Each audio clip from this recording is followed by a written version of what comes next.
Magandang umaga, ngayon po ay araw ng Huwebes, August 31, 2023. Update po muli sa lagay ng panahon. Patuloy na kumikilos papalabas ng ating Philippine Area of Responsibility ang bagyong Gureng.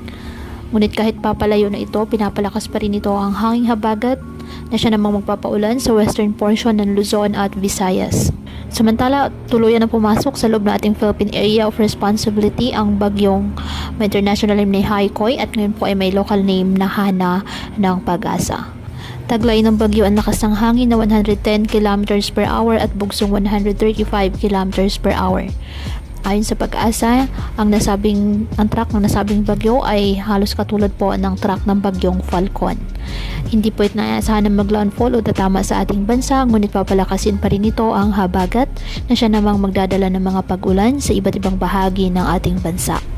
Kaya pinaghahanda at pinag-iingat pa rin ang ating mga kababayan sa mga posibilidad ng pagbaha at pagguho ng lupa.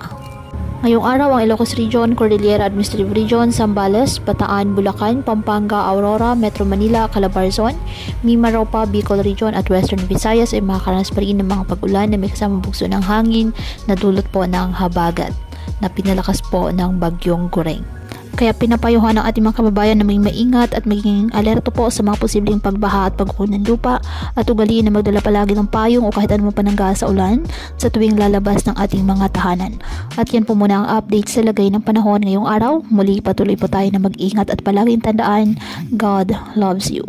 Stay safe and God bless.